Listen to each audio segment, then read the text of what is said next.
Welcome to Frequency Domain Fluorescence Lifetime Imaging System Improvements and Applications, a webinar presented by PCO and hosted by Photonics Media. My name is Robin Riley, and I am the Photonics Media web editor. I would like to introduce Gerhard Holst, head of the Research and Science Department at PCO AG. Dr. Holst will be speaking today on the PCO Flim camera and the multiple enhancements that have been made to this camera since its introduction in 2014. If you have any technical issues during the webinar, please log out and log back in to rejoin. A recording of the webinar will be available on the Photonics Media website shortly after the presentation. We encourage you to ask questions throughout Dr. Holst's presentation. Just type your question in the question box to the right of your screen, and we will answer as many as possible at the close of the webinar.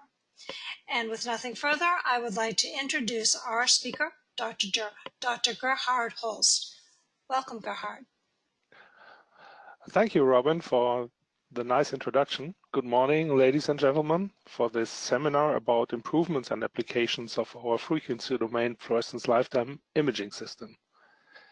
A pretty long title for a relatively easy to use system, in my opinion.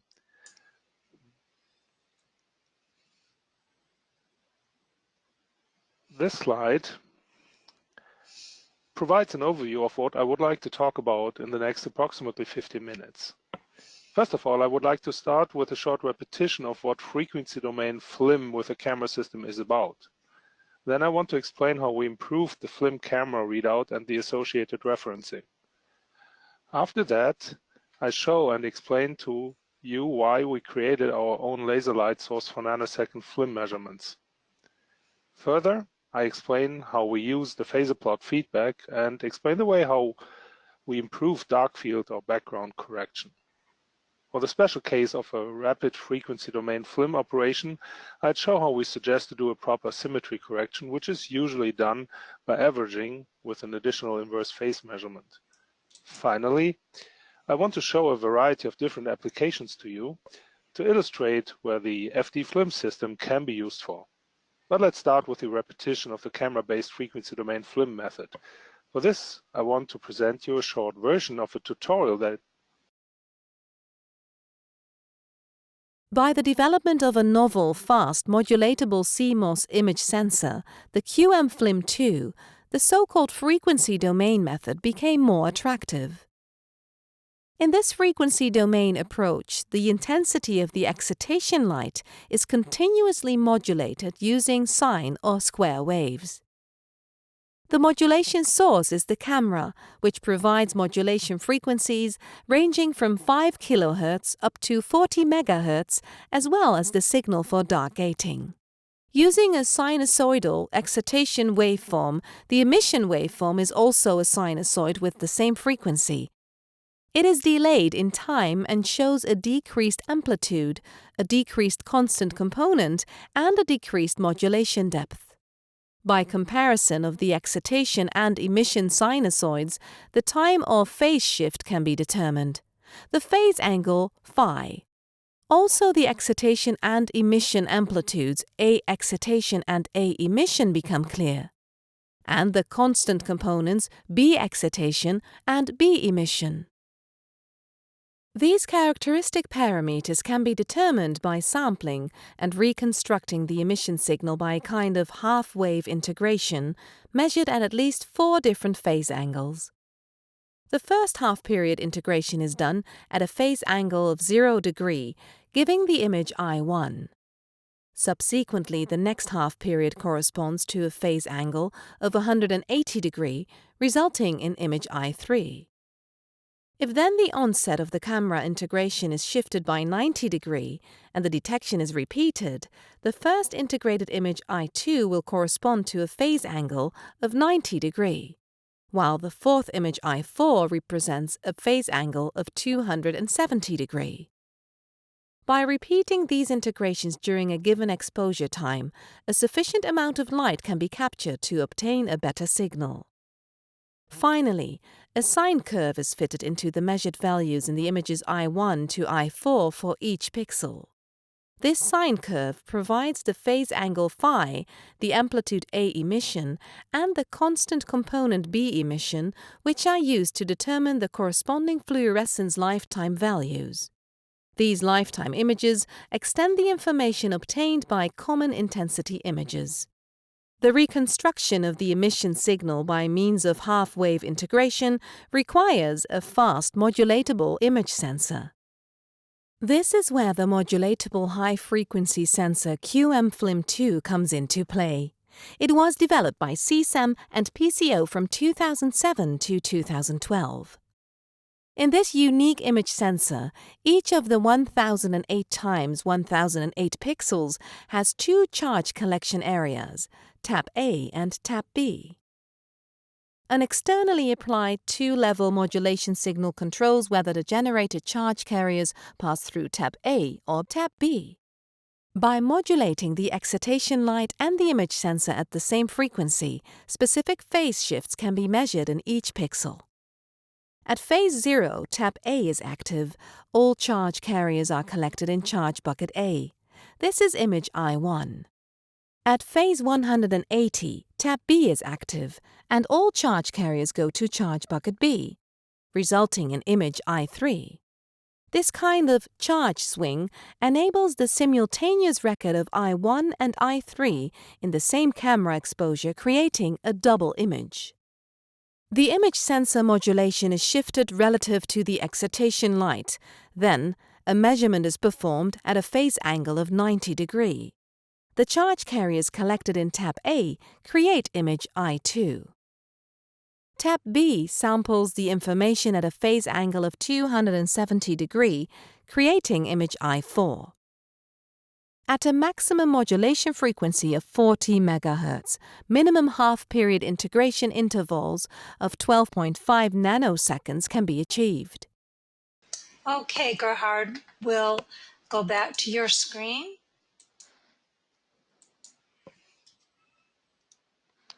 Thank you, Robin.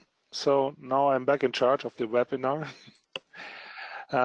If you keep the tutorial in mind with a camera-based frequency domain fluorescence lifetime imaging system, we want to measure the emitted sinusoidal light signal to determine the relevant parameters which characterize the signal: the amplitude, A emission, the constant part, B emission, with which we can calculate the modulation index, and the phase angle phi. And this we do as described in the video by integrating the light signal of half of the period. Again, here is the schematic. With the QM-Flim2 CMOS image sensor, that is relatively easy to do. Per pixel, the sensor has a light-sensitive area or volume where the charge carriers are generated, and each pixel has two readout tabs which are controlled by an external signal, which is the modulation signal.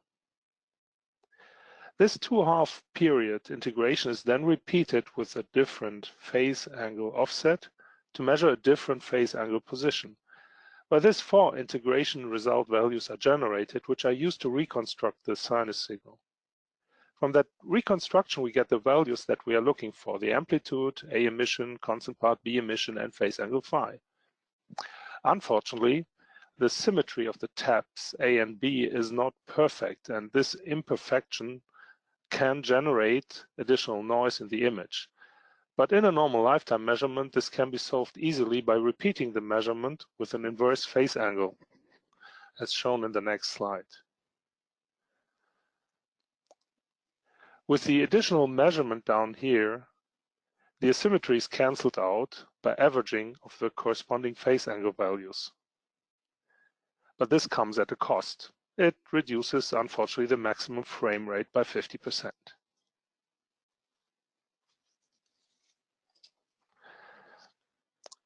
Here you see an overview of the technical specs of the camera system.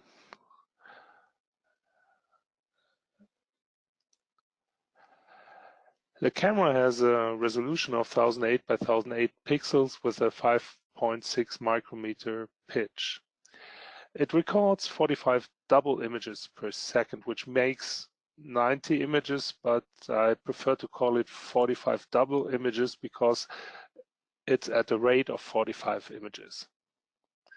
The modulation frequency range out goes from 5 kilohertz for measuring, for example, microsecond lifetimes, down up to 40 megahertz to measure down to nanosecond lifetimes.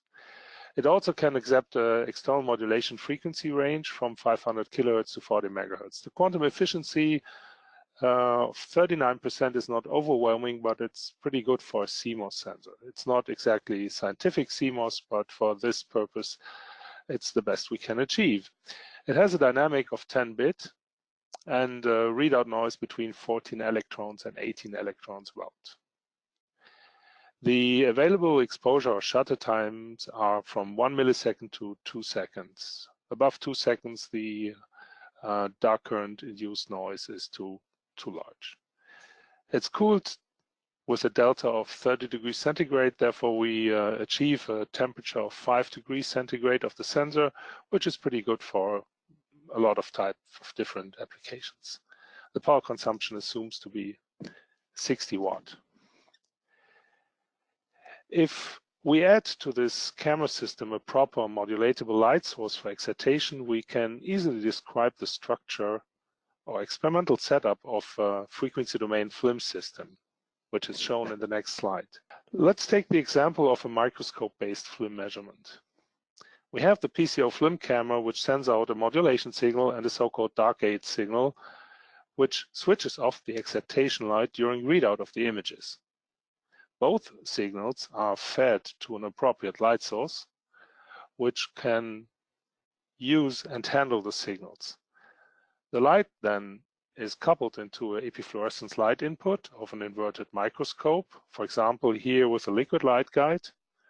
At the stage of the microscope, the modulated excitation light generates the fluorescence, which is imaged to the camera.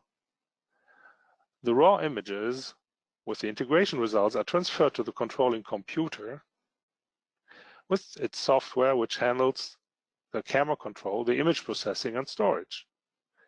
In this example, the software is the Nikon Microscope software and NIS elements. One of the most prominent questions usually is, what is the right frequency for the fluorescence lifetimes we want to measure? You can derive this from theory, an equation for a lifetime range, which ends up in the following. Don't worry about all these mathematics. This is safe. But at the end, we have this nice equation that shows up here again. So the modulation frequency is calculated by 1 divided by 2 times pi and the square root out of the range of lifetimes. And if you only know a single lifetime, then it's even easier. It's just 1 divided by 2 times pi and the lifetime. So that's a good start for modulation frequency.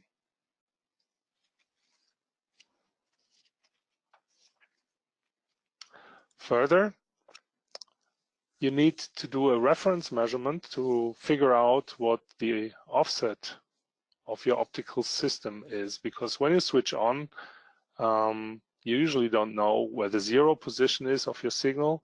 And second, if you are going for nanosecond measurements, you have to be aware of that light travels in 1 nanosecond 30 centimeters. So every 30 centimeter distance in your optical setup will create an additional chance to figure out where the 0 position of your optical system is. You can take any fluorophore where you know the specific lifetime. And this lifetime has to be in the range of the lifetimes you're going to measure in, or it has to be shorter. It's not working if this lifetime is a lot longer. So in general, any sample that you know and has similar spectral characteristics like the application will do. We are using, for example, these fluorescence references from Stana Scientific in England because it's simply comfortable to use them. They provide these small black slides with a plastic window where the fluorophore is dissolved, and we did with a different measuring system, a TC-SBC system. We did the lifetime measurements, and as you see here, the distribution of lifetimes is pretty good, so we assume apparent effective lifetime for the different samples that are described here. And they are simply used at the beginning of each series of measurements, so that's quite handy. Now I would like to explain to you how we improved the referencing by itself.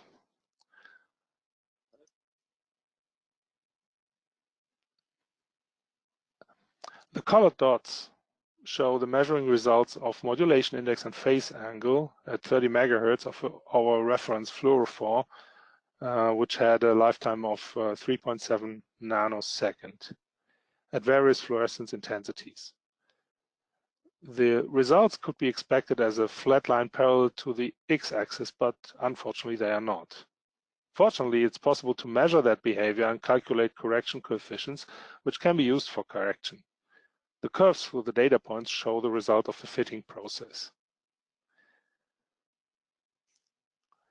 The orange area, which states that some pixels start to saturate, should illustrate to you that we could never achieve 100% signal since we are integrating on a sinus signal. So the maximum signal without saturation of pixels that we could get is about 63% of the signal.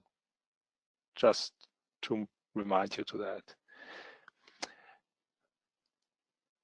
With a proper correction, we achieve the results that are shown in these two graphs right-hand side. They show the corrected results of the same reference measured at different intensities and different modulation frequencies.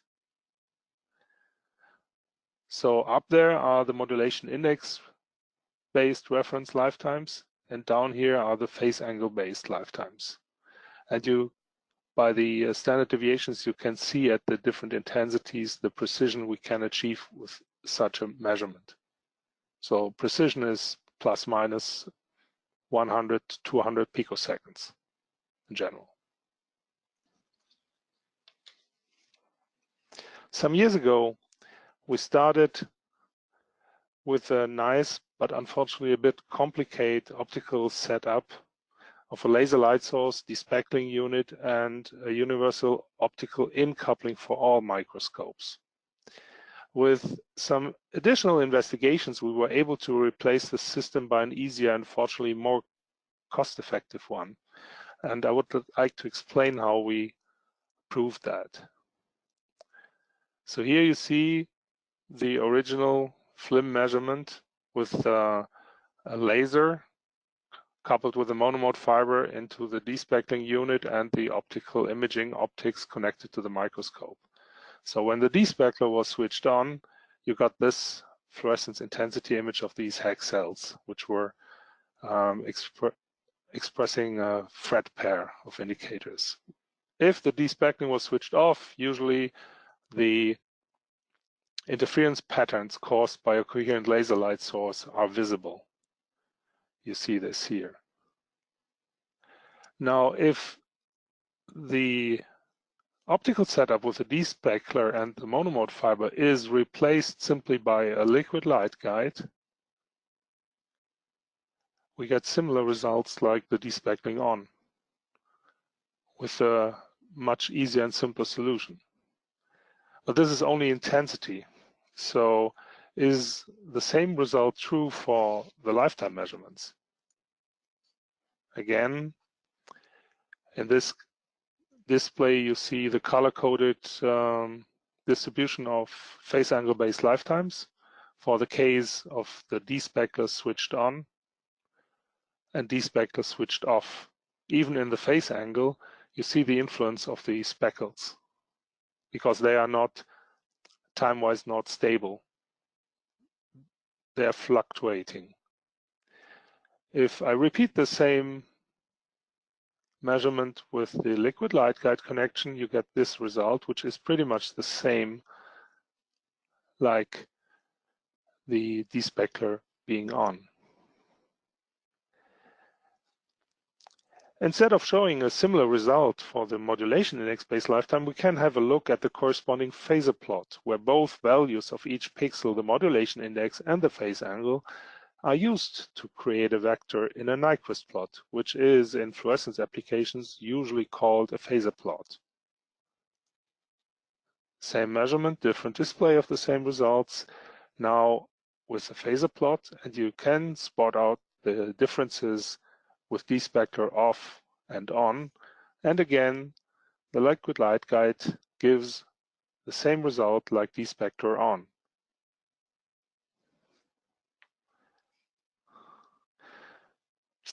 Therefore, we decided to generate our own excitation light source to create a complete Flim system, which is shown here.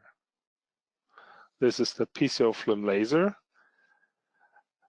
which can be received either with a 3mm liquid light guide connector for wide field epifluorescence illumination, or in case a spinning disk system or a turf system should be used with a Kineflex adapter to couple in the same laser light into a monomode fiber.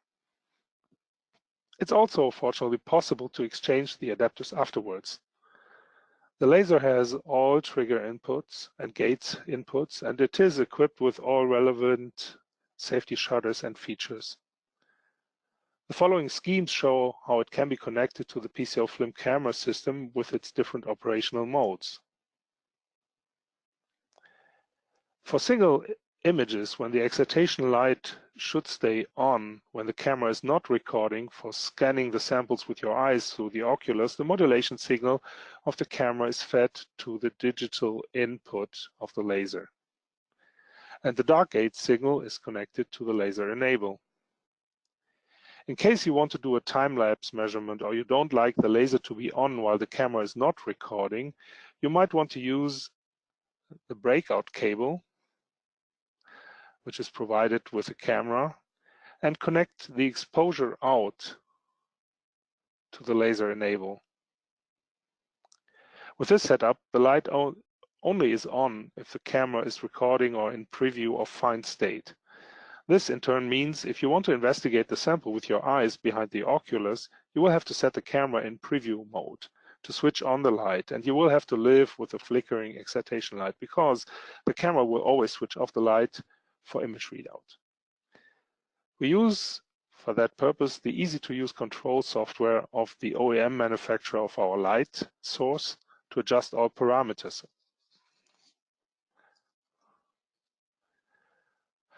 Beside the standard settings, for the connection to a PCO Flim camera, the software mostly is used to adjust the light output power. Once it's set, it doesn't need to be touched. Datasheets and manuals for the PCO Flim Laser, the adjustment of the Kineflex adapter, and how to do measurements with the NIS Element software with the PCO Flim module are available.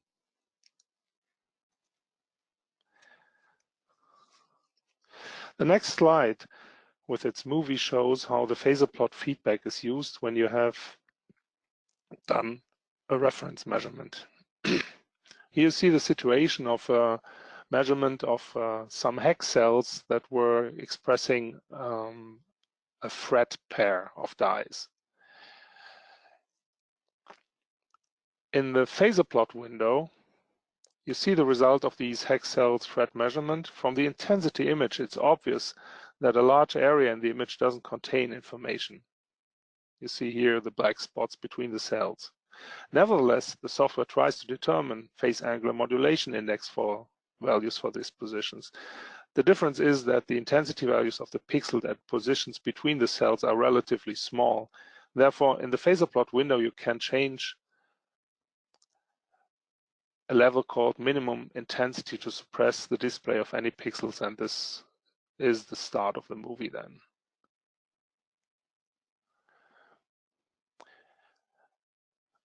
By changing this level, you can suppress the display of these pixels.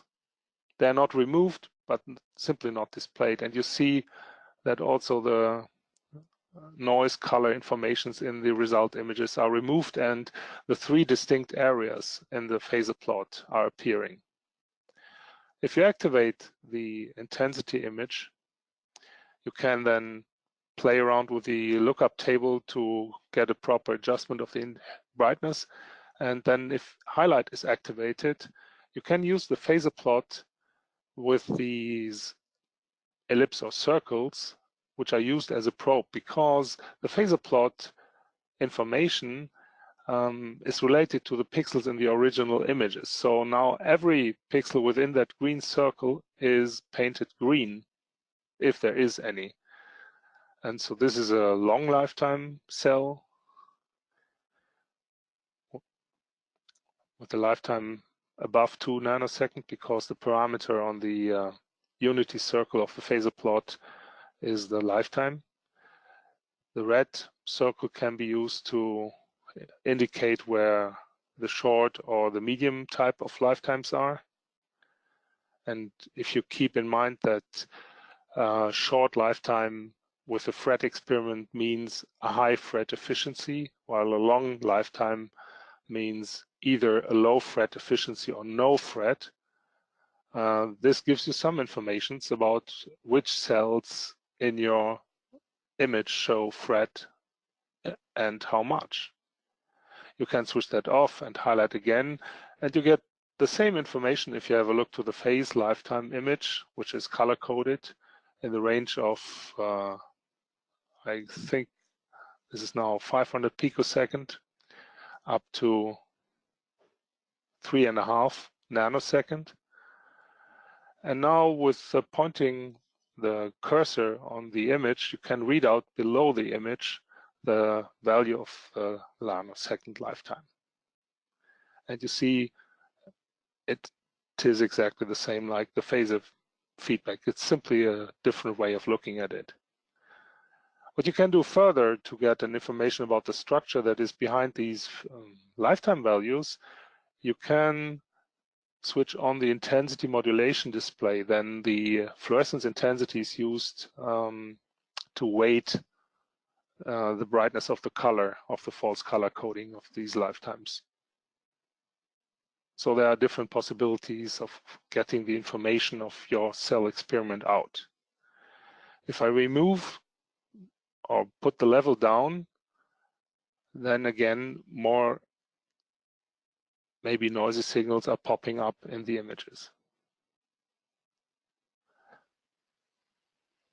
It's only to mention that if you don't use that level, then you have all the noise in the phasor plot and all the noise present in the image.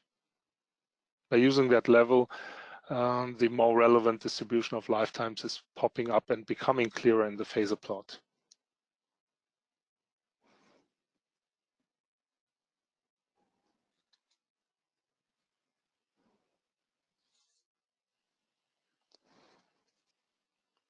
For the handling of the offset and background value, first we used a constant value for the offset and the dark current, which was subtracted from the raw images before all image processing started. But with that, we always had a slight longitudinal extension of the modulation index values in the phasor plot, which all seem to have the same phase angle.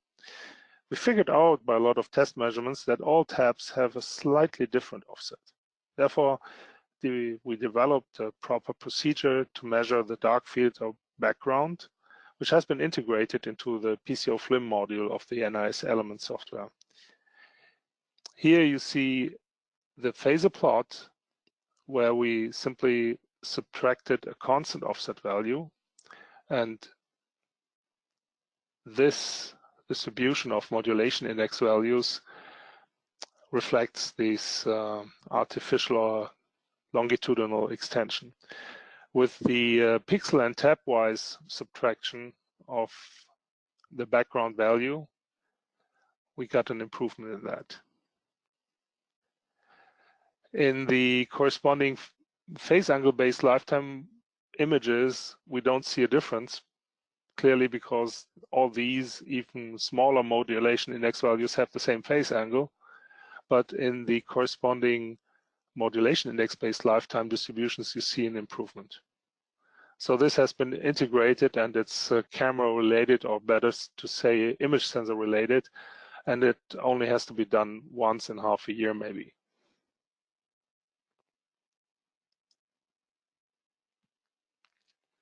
In case your application requires the highest possible frame rate, but you don't need the lifetime value as such, but a signal that corresponds to the lifetime, the rapid frequency domain FLIM approach can be quite helpful. Rapid FLIM techniques, which exist for both time and frequency domain, they are based usually on a two-integral measurement in time domain, one after the other, and in frequency domain, two integrals simultaneously. These integrals are processed by either calculating a ratio or a normalized difference. The corresponding result would change corresponding to a lifetime change, but it cannot be converted to a real lifetime value because information is missing. If you remember the asymmetry correction from the beginning of the webinar, which has been solved with an additional inverse phase measurement, it's clear that this type of correction is contrary to the fastest possible frame rate. Therefore, we figured out a correction by measuring continuous light illumination of the two tabs A and B and a new fit function to describe the behavior of the tabs. These two graphs show the differences between tab and A and B of selected pixels before and after correction by using this empirically determined fit function, which can be used afterwards.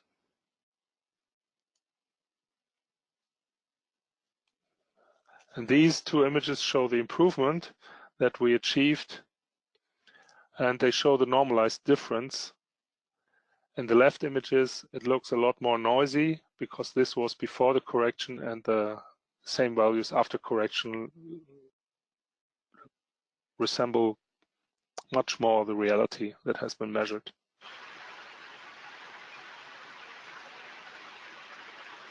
At the end of the webinar, I would like to show you a blend of different frequency domain FLIM applications, if my audio connection will be stable, hopefully. At the beginning, just a few photos of different experimental setups which range from microscopes to macro lens applications. So everything is possible in that perspective. Let's start with a standard FLIM application. This was a mouse kidney sample stained with Alexa 488, and the recording was done with a 20x air objective. This image shows the fluorescence intensity. This is the phase angle based lifetime distribution, and this is the same information with the intensity weight. It was recorded with an inverted Nikon microscope. This in turn is a FRET application. These were hex cells with CFP-YFP FRET pair that we have thankfully received from Professor Wouters and Dr. Bund in Göttingen. This is again the fluorescence intensity, and this lifetime distribution shows that these blue cells show FRET while the green ones do not show FRET. Again with an intensity weight. Another FRET application was done with a confocal spinning disk microscope, a Yokogawa CSU W1 at the University of Luxembourg, with BHK cells with GFP HRAS and M-Cherry HRAS FRET pair with a 60x oil objective. This is the intensity. It was a quite weak signal because unfortunately the optical output of the spinning disk system was not optimum for the FLIM camera because it expected a much larger sensor. Therefore, a lot of light was simply wasted. Nevertheless, we could do this measurement, and here you see the lifetime distribution and again the intensity weighted version of it. A different approach was with a TURF microscope. This was a Leica microscope. We were able to measure proper images down to 110 nanometer penetration. Below that, the signal was too weak. And this was tubulin GFP. Just a control experiment, so there wasn't any FRET to be expected. A different field of applications could be the endogenous fluorescence, so all the natural fluorophores that are within tissues or tissue samples. In this case, I think it was a human tissue sample. You see the autofluorescence and the lifetime distribution, and you could connect this to the structure of the sample.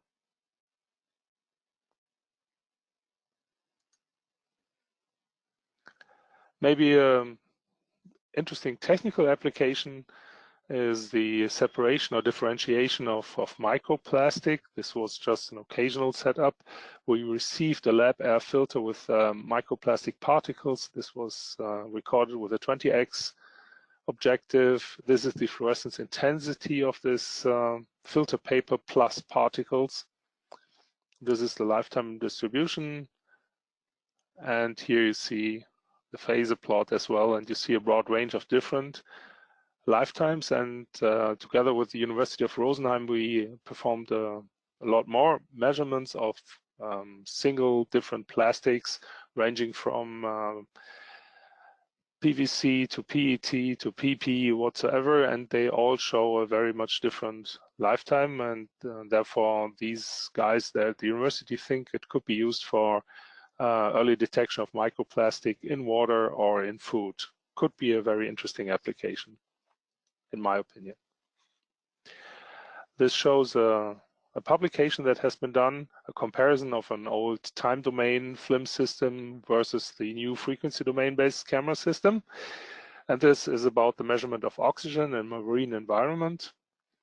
Here you see after exposure of these plants, where you see the oxygen distribution about their roots, after 12-hour light, you see they are producing oxygen, and in the dark they are more or less consuming. And the upper two images were obtained with the old system, while the lower two images with the new system, you see it has a better spatial resolution, and that's also a better resolution in terms of signal. So it was a very nice application. A different application are other optical chemical sensors like pH sensors. This was an application at the Technical University of Graz. Even in the intensity, you could see a difference, but as well in the lifetime, these special pH indicators show a different lifetime. And you could see this in the phasor plot as well. And you could use these measurements of these planar optodes as well to read out profiles and calculate exchange processes. This was done by courtesy of Professor Thorsten Meyer, Professor Sergei Berisov, and Dr. Brigitte Ungerberg from the Analytical Chemistry at the Technical University in Graz, Austria. A different application with a similar pH optode was the measurement of the pH value on concrete, which can give information about the health status of the concrete. You see the measurement, the in phase angle distribution, phase angle based lifetime distribution, and the intensity value. Another application comes from Taipei in Taiwan, where they measured the oxygen gradients within microfluidic devices. This was also done. Very nice results.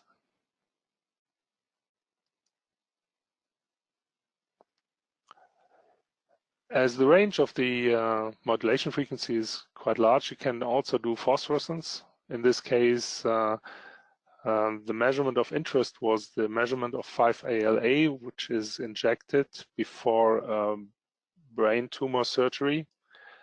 And usually it's done in a way that the 5-ALA is accumulated in the tumor, and it's used as information for the surgeon how much part of the tissue has to cut off. Unfortunately, the intensity is not so precise as an information for the layout of the tumor. And these researchers have figured out that the lifetime gives much more precise boundary information. And you might imagine that in a brain surgery, it's very critical to cut off everything that is associated with cancer, but not cut too much, because this will create damage to the patient. These researchers are ongoing with these application of the film camera, and it will be interesting what they can figure out in the future. A more technical application is pressure-sensitive paint measurement, which basically is a optical chemical oxygen measurement, but on a, let's say, technical scale.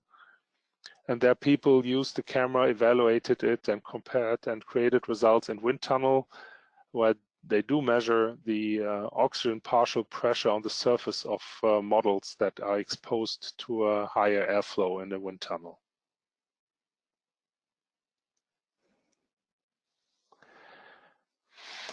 This is a first rapid frequency domain Flim application with nano-optodes. The calculation or evaluation of the signals is quite easy, so it's just a normalized difference. Although this was a slow application, so it's not really typical for rapid Flim. It gives some information for the use about rapid FD Flim measurement, which is, as an example, not a typical rapid measurement, because by the time it takes, you see that it's not really fast. On the other hand, you see the diffusion of oxygen into that system. So the more greenish and the more brighter the pixels become, these nano-optodes show that there is more oxygen present over time. What I would like to show with that in the next slide, I'll start a movie.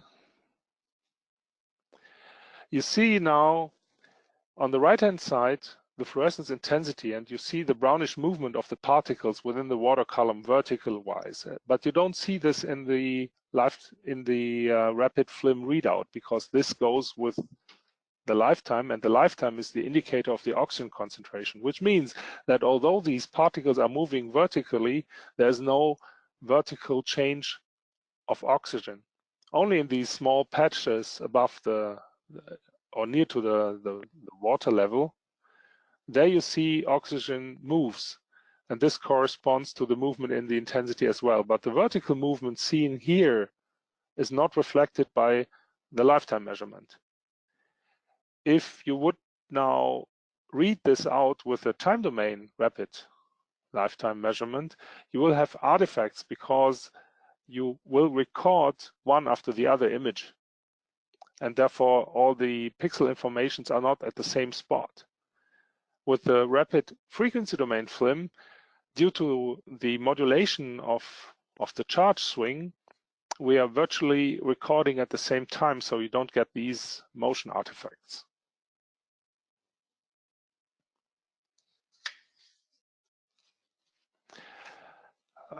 This is just for your information, and you can review this afterwards when the presentation is online. I wouldn't go through all these publications, but it's just a collection of publications that happen to be done with the PCO Flim, and for sure there will be more. So thank you for all of you who showed the patience and attended through all the webinar. I'm sorry for the interruptions. And thank you for your interest in frequency domain Flim. I'm finished so far with my presentation and open to answer questions. In case you later have more questions, please feel free and send me an email, and I'll try to answer them. Thank you very, very much, Gerhard. That was a great presentation, and I know that you have some challenges there with your connection. So we'll begin with a question that came in, and it's a rather lengthy question, so if I need to repeat it, please let me know. Could the measurements of oxygen, pH, carbon dioxide, and temperature sensing be used to link ultraviolet fluorescence and fluorescence lifetimes to the nutrient-dependent, pheromone-controlled weekend resurrection of the bacterial flagellum in capital P period fluorescence via biophysically constrained viral latency? That's certainly a very interesting question, but I think I'm the wrong guy to answer. If you're able to measure these parameters and do the proper connections of your results, that might be possible, but I'm not a biologist. I'm sorry. I think there are quite a lot of different optical chemical sensors out there, so it might be possible to measure all of that, not at the same time, but in similar environments with similar samples. But I don't have enough knowledge to answer, I mean, the biological associated conclusion of the question. So I'm sorry. That's all right. We'll go to the next question here. And this question regards what is the suitability of using wide field fluorescence in 3D tissue imaging? And then he has brain in parentheses. So imaging of brain tissue, I think. Well, naturally, I mean, I think I've shown one of the publications that has been done with a light sheet microscope. So you can use the film camera as well to do light sheet, and therefore to get tomographic informations. Or you use a confocal spinning disk. I mean, we've shown that you get good results with that too. Therefore, in that case, it's not a wide field illumination, but illumination of a plane in a wide field setup, or illumination of a confocal setup. So if I understand it right, yes, you can use film measurements with tomographic setups. Okay, thank you. Regarding spectral resolution, can we see the decays of different wavelengths of light with time? And he also asked time constant sensitivity.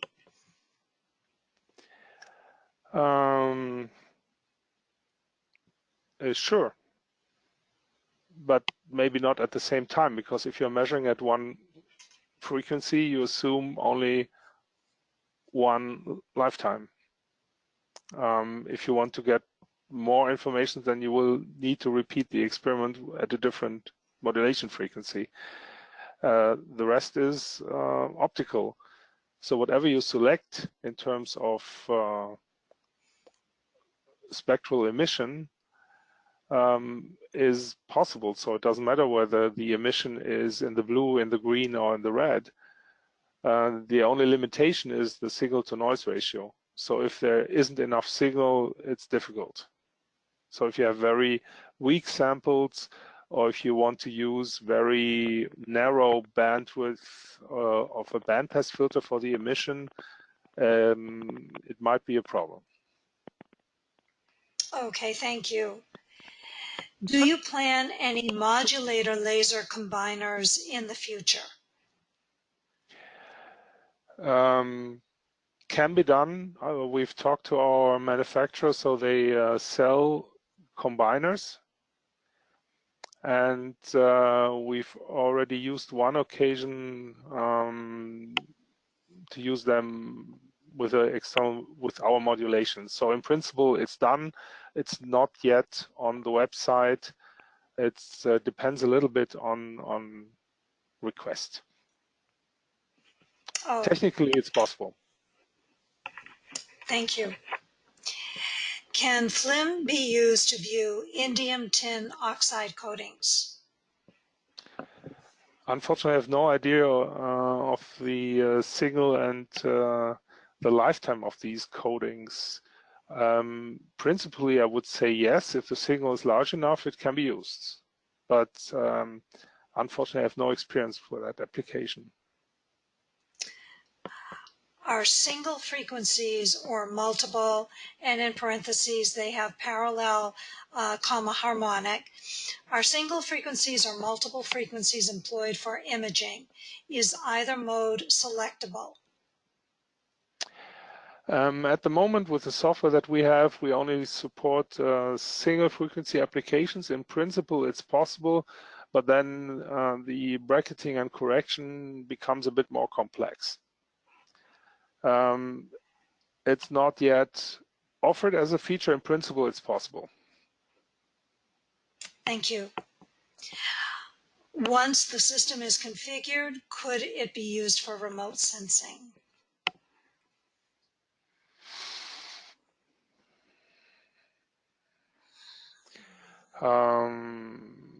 If you can remotely control the controlling computer, I don't see any reason why it could not.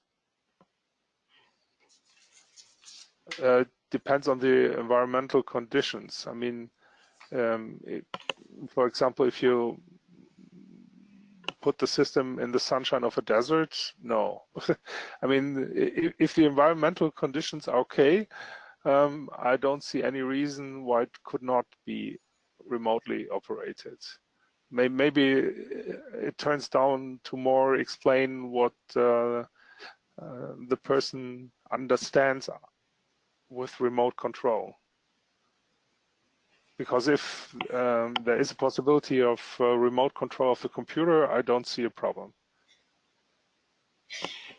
Okay, thank you. I have a pulsed laser.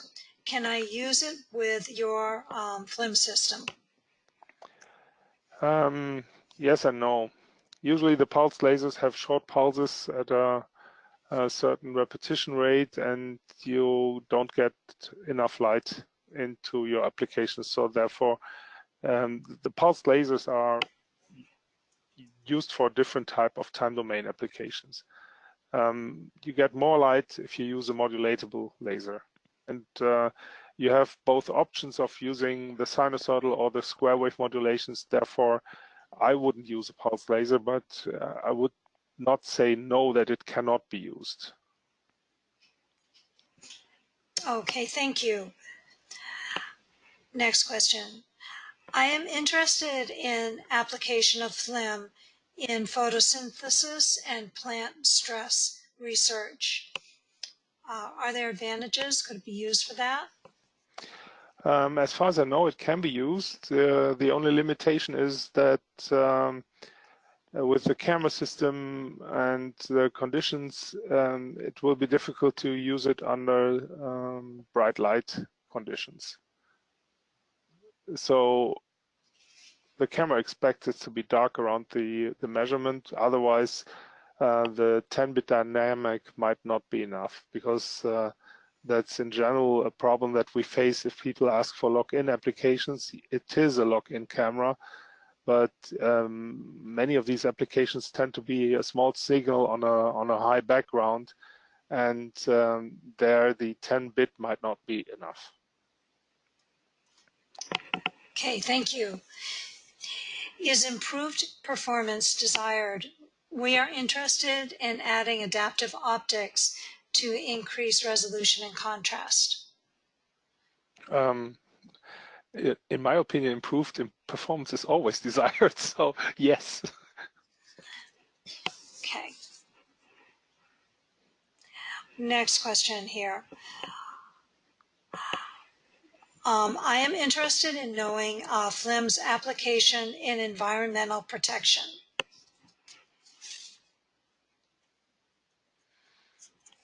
Depends on what you're going to measure.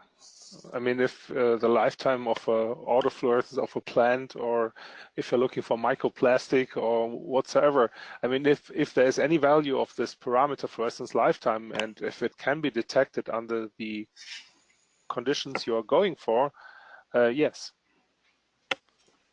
Okay, thank you. Do I need a Nikon microscope to use your FLIM system? No. We use a Nikon microscope because we have a good relationship, and I have one in my lab. And certainly at the moment you will have to use the Nikon software, but just for controlling the camera and do the image processing, because that's the only software that we use so far to control our camera. But in principle, the SDK, and if you want to do it on your own, that's always possible, but it will take some time to implement all the corrections and all the things that we have done so far. But it's not necessary to use a Nikon microscope. Okay, thank you very much, Gerhard. I'm going to have one more question here and then close the webinar. And meanwhile, attendees, if you have any questions, do please add them into the question box, and I will be sure that Gerhard receives your question as well as your contact information. So our last question here will be, can your frequency domain Flim system be used with a Yokogawa spinning disk system? Sure. But attention has to be paid on the optical output. So if the Yokogawa system is made for, let's say, an EMCCD camera with these large sensors, it will give you a hard time to get enough signal. I've made a lot nicer measurements with an older system from Yokogawa, the CSU-10, which just illuminates a small area. I mean, the principle is the optical output. If you illuminate a larger area and you cannot use it, you're wasting light. So for that purpose, you will have to talk to Yokogawa to get a better focusing of the light on a smaller area. And then it's possible, yes. Okay, thank you very much. And at this time, I'm going to close the webinar. A recording of the webinar will be available shortly. Everybody will receive a link to the recording tomorrow in a follow-up note. And I would like to remind everybody that if you do have a question, please contact Gerhard directly, or there's still a few seconds to add it in to the question box. I would like to thank PCO. I would like to thank our presenter, Dr. Gerhard Holst, and all of you for participating in Frequency Domain Fluorescent Lifetime Imaging System Improvements and Applications. Today's webinar presented by PCO and hosted by Photonics Media. Thanks as well from my side. Thanks, Gerhard.